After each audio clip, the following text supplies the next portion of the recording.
اور کوئی روکنے والا نہیں، شغل ہو رہا ہے، ہنس رہے ہیں، اور سامنے عورتیں بھی ہیں، سب ہو رہا ہے۔ کتنی تکلیف کی بات۔ حضرت نوح کی قوم یہ کام کرتی تھی، قرآن پاک نے بیان کیا ہے۔ حضرت نوح نے سمجھایا، فرمایا رب کریم نے تمہیں اپنی خواہش پوری کرنے کے لیے جائز طریقہ عطا فرمایا ہے، عورتوں سے نکاح کرو، اور اس نکاح کی برکت سے جو اللہ تمہیں اولاد دے گا اس کو اللہ تبارک و تعالیٰ تمہارے لیے باعث بخشش بھی فرمائے گا۔ لیکن جب قوم نہ مانی تو جو قوم میں لوط کا عمل کرے اس کا علاج قرآن نے بیان فرمایا کہ آسمان سے پتھر برسیں گے، پھر پتھر برسے، اور جن کے بڑے بڑے اچھے دماغ تھے ان کے دماغ چکنا چور کر دیے گئے، تباہ کر دیے گئے، ان کے دماغ زمین پر بچھاڑ دیا گیا۔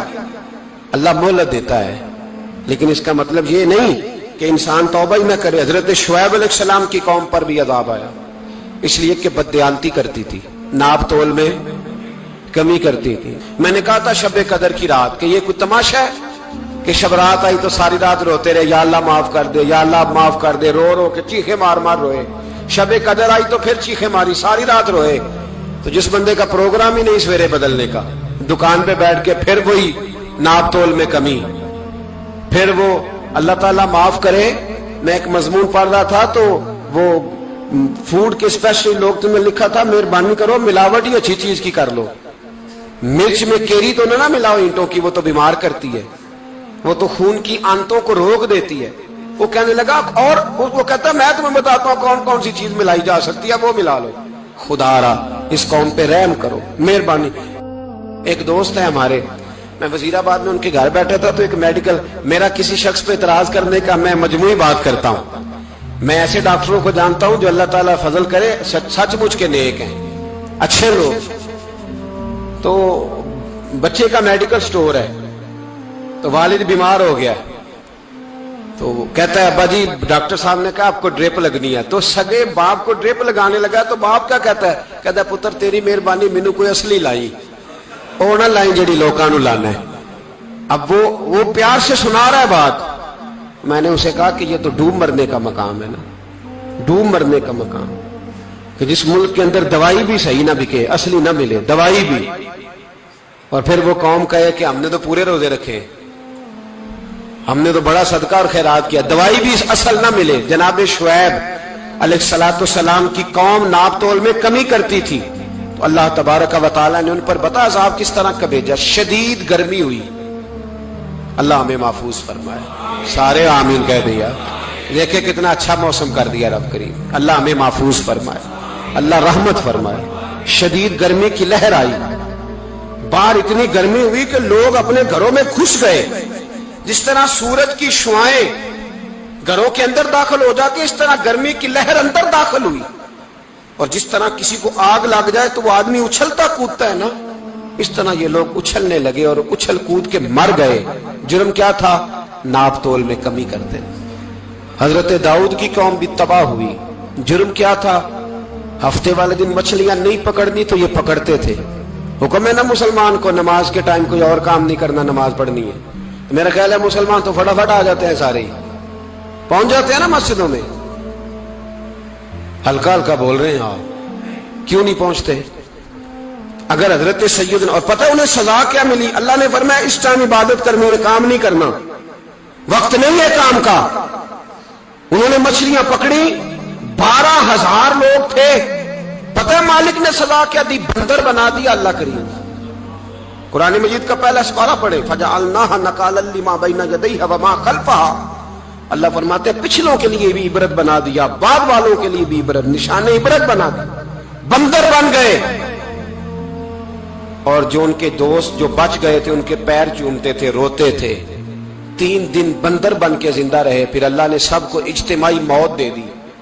تو اگر مسلمان سے اللہ کہے کہ نماز کے ٹائم کاروبار نہیں، جمعے کے ٹائم کاروبار، تو مسلمان کہتا ہے نہیں مجھے مہلت ملی ہوئی ہے۔ یہ تو اس وقت پتہ چلتا ہے نا جب بچے ڈیوٹی لگاتے، ہاں عذاب آتا ہے، اس وقت پتہ چلتا ہے۔ میں نے دیکھا یہ منظر، اس وقت پتہ چلتا ہے جب بچے کسی ملازم 6,000 کی ڈیوٹی لگاتے، کہتے ہیں ابے کا دھیان رکھنا، ہم دکان پہ بیٹھنے لگے۔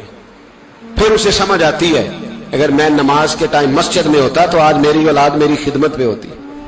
میں نماز کے ٹائم مسجد نہیں گیا تو بچوں نے 6,000 کا ملازم بٹھایا ہے, ابا جی کا خیال رکھ, ایک نرس بلائی ہے, تو خیال رکھ. کدھر ہوتے ہیں مسلمان نماز کے ٹائم؟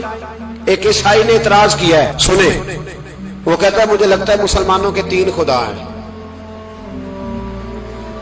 مسلمان اڑ گیا, کہنے لگا نہیں ہمارا تو ایک ہے. کہا نہیں 3 ہے.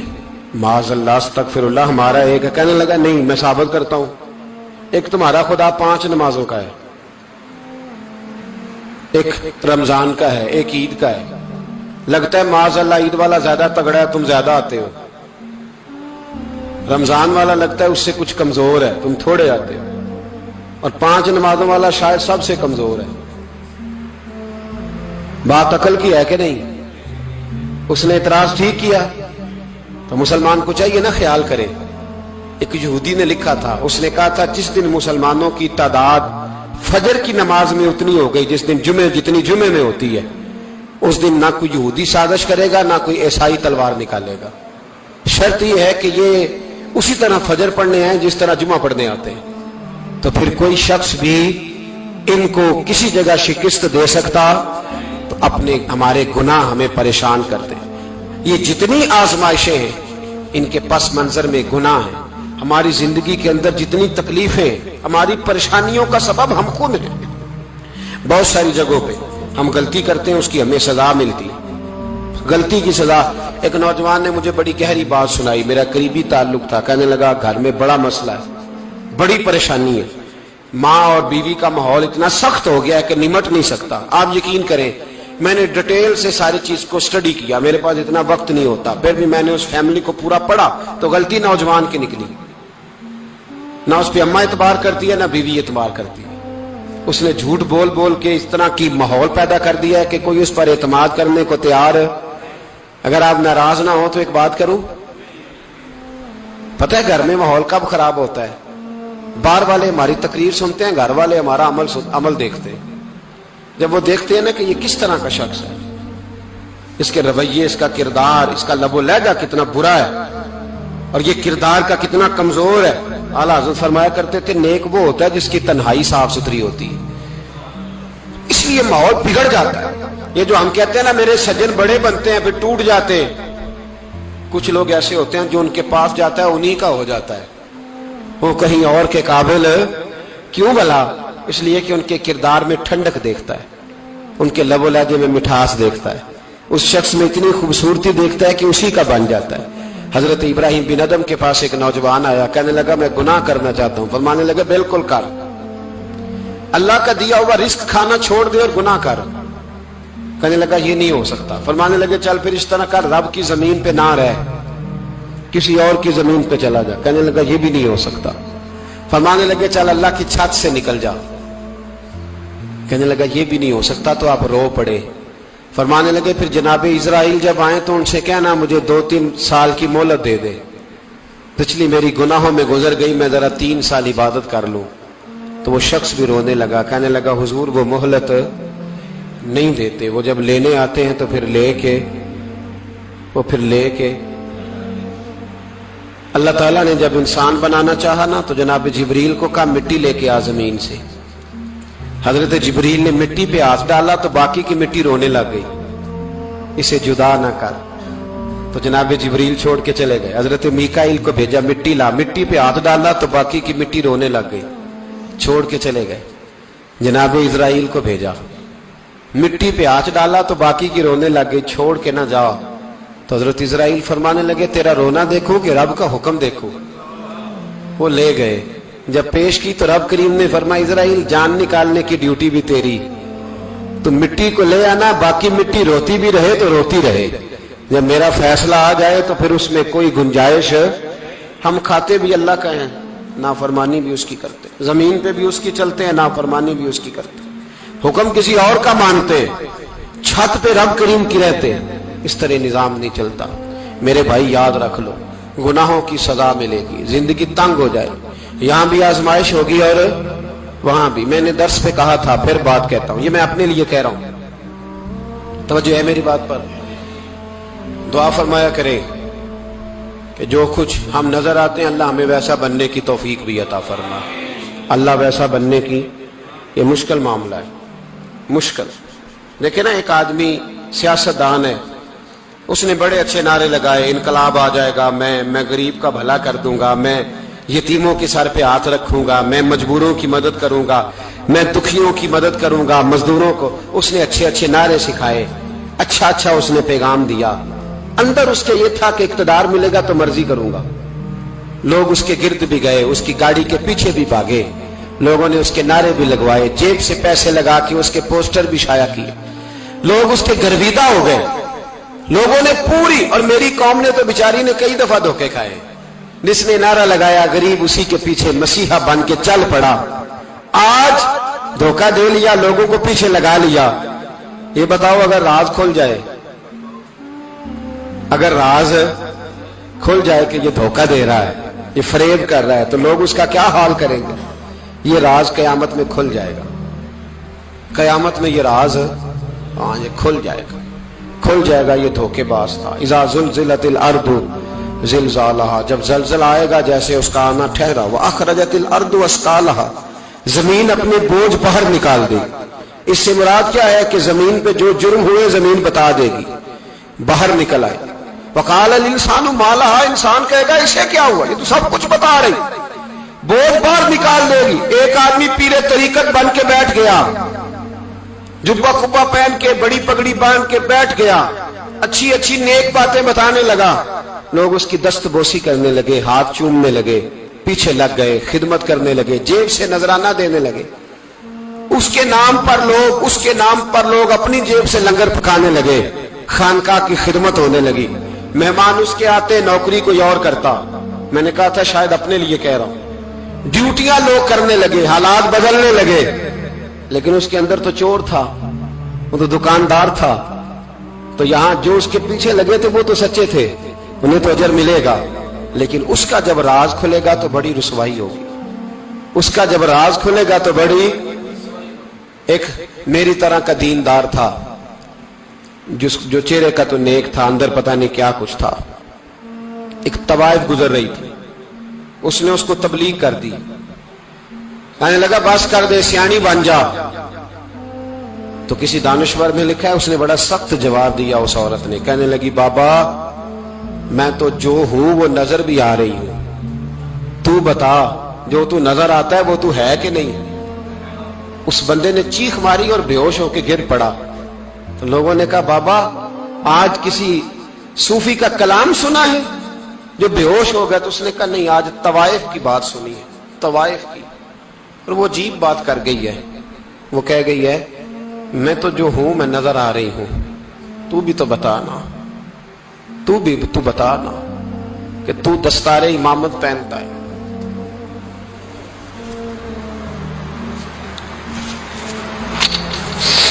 تو بتا, تو جو کہلاتا ہے تو وہ ہے کہ نہیں. یہ وقال الانسان ما لہا, یہ راز قیامت میں کھلے گا. ہم جو کچھ بتا رہے ہیں نا اپنی زبانوں سے, ہمیں اپنے گناہوں کا احساس ہونا چاہیے. ایسا نہ ہو کہ جب سزا ملے تو پھر اس طرح کی ملے کہ دوبارہ کسی کو کوئی منہ دکھانے کے قابل نہ رہے. میرے بھائی یاد رکھیں اور سمجھیں, گناہ انسان کی زندگی کو تنگ کرتے ہیں. میرے نبی پاک علیہ السلام نے فرمایا جب تو جھوٹ بولتا ہے تو تیرے فرشتے کرامن کاتبین سائیڈ پہ ہو کے کھڑے ہو جاتے ہیں. جب تو زنا کرتا ہے تو تیرے اندر سے ایمان نکل جاتا ہے. اور نبی پاک علیہ السلام نے فرمایا جب میری قوم میں ناانصافی عام ہو جائے گی تو قتل بھی عام ہو جائے گا.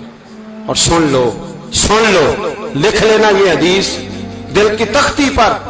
نبی پاک علیہ السلام نے فرمایا جب میری قوم میں بے حیائی اور بدکاری عام ہو جائے گی تو دو سزائیں اللہ دے گا. ایک تو جوان موتیں آئیں گی, جوان بچے کچھ بھی نہیں دیکھا چلے گئے. اور دوسری سزا اللہ یہ دے گا کہ ایسی بیماریاں آئیں گی جن کا علاج نہیں ملے گا, ایسے امراض پھوٹ پڑیں گے.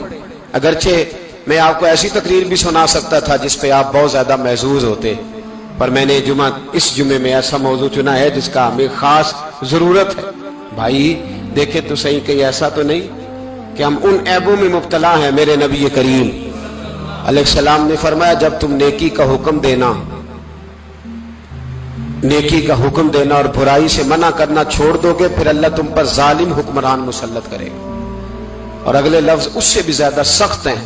محبوب فرمانے لگے پھر تمہاری نیک لوگ دعائیں بھی کریں گے تو اللہ وقتی طور پر ان کی دعاؤں کو بھی قبول نہیں فرمائے گا، اس لیے کہ تم لوگوں نے نیکی کا حکم دینا اور بھلائی سے روکنا چھوڑ دیا۔ عزیزو یاد رکھو، جب گناہ عام ہوتے تو پھر حالات بدلتے اور لوگوں کو سزا ملتی ہے ان کے گناہوں کی، بلکہ یہاں تک لکھا ہے کہ نیت خراب ہو تو سزا شروع ہو جاتی ہے۔ کیا خراب ہو؟ بولیے گا۔ نیت بھی خراب ہو تو سزا۔ حضرت رومی کہتے ہیں کہ ایک بادشاہ کو پتہ چل گیا کہ ایک آدمی نے بڑا اچھا باغ لگایا ہے، خوبصورت باغ ہے، مالٹے کا، کنوں کا باغ، بڑا پیارا۔ بادشاہ نے کہا ذرا جا کے دیکھتا ہوں۔ بادشاہ سلامت باغ دیکھنے آئے تو اب وہ مزدور آدمی تھا، عام آدمی تھا جس نے باغ لگایا، کسان تھا، اس کو کہا کہ چند کنوں توڑ کے لایا تو بڑے پیارے لگے۔ ایک دو اور لایا، کھائے، بڑے میٹھے، بڑے پیارے، بڑے توانا، بڑا مزہ آیا۔ تو بادشاہ کے دل میں خیال آیا کہ اس پہ قبضہ نہ کر لوں باغ پہ۔ ہمارے یہاں نا کرائے پہ دکان دیتا نا مالک، تو جب کسی غریب کی چل جاتی ہے کہتا ہے تو خالی کر، میں نے خود ڈالنی ہے۔ چل گئی نا اس کی، حالانکہ رزق اپنے اپنے نصیب کا ہے، رزق اپنے اپنے نصیب کا ہے، جس کو اللہ تعالیٰ چاہتا ہے عطا کرتا ہے۔ تو اس کو کہا کہ اور توڑ کے لا، اور دل میں خیال ہے کہ یار اتنا اچھا باغ ہے، قبضہ کر لیتے ہیں۔ ہماری حکومتیں قبضہ کر لیتی ہیں کہ کوئی چیز اچھی لگ جائے۔ اب وہ کسان دو تین کنوں توڑ کے لایا، اس نے کھائے تو کھٹے نکلے، ترش تھے۔ کہنے لگا تجھے کیا ہو گیا ہے؟ تو بندہ بڑا صاحب دل تھا، کہنے لگا میں تو ٹھیک ہوں، آپ اپنی نیت سے پوچھیں کہیں خراب تو نہیں ہو گئی۔ تو کنوں میں بھی اس کا اثر آ گیا ہے، اپنی نیت، تو نیتیں بگڑ جائیں نا، نیتیں۔ اب ایک بات کہنے لگا ہوں، غور سے سننا، جب تک دو بھائی اکٹھے کاروبار کرتے ہیں نیت ہوتی ہے کہ ہمارا گھر چلے گا، تب تک اللہ برکت دیتا ہے۔ اور جب اپنی اپنی جیبیں سمیٹنے لگ جاتے ہیں نا کہ یہ میرا 5000 ہے، آج میں گیا تھا اگرائی کرنے، یہ میرا 10,000 ہے، آج میں نے محنت زیادہ کی، جب وہ ٹٹولنے لگتے ہیں پھر اس دکان سے بھی برکت اٹھ جاتی ہے، پھر وہاں سے بھی برکت چلی جاتی ہے۔ فَإِنَّ لَهُ مَعِيشَةً ضَنْكَ، فرمایا جب تو میں منہ پھیر لیتا ہے پھر تیری زندگی اللہ تنگ کر دے، پھر وہاں سے بھی برکت، خوبصورتی، اثر اٹھ جاتا ہے۔ ایک سنار نے گلی میں ایک یتیم چھوٹے سے بچے کو گھومتے دیکھا تو سنار بے اولاد تھا، بچے کو اٹھا کے گھر لے آیا۔ 18 سال اس بچے کی پرورش کی، اس کو پالا پوسا، جوان کیا۔ سنار کے پاس وہ دکان پہ چلا جاتا، وہ کئی دفعہ دکان پہ رہتا، کئی دفعہ گھر میں رہتا۔ ایک دفعہ وہ دکان پہ تھا، بچہ گھر تھا، 18 سال کا جوان، اس کی بیوی اکیلی تھی۔ وہ جس نے ماں بن کے پالا تھا اس نے اسی پہ حملہ کر دیا، اس کا بازو بری نیت سے تھاما، بیوی چیخی۔ تھوڑی دیر گزری تو وہ نوجوان پیروں میں بیٹھ گیا، کہنے لگا اماں پتہ نہیں مجھے کیا ہوا۔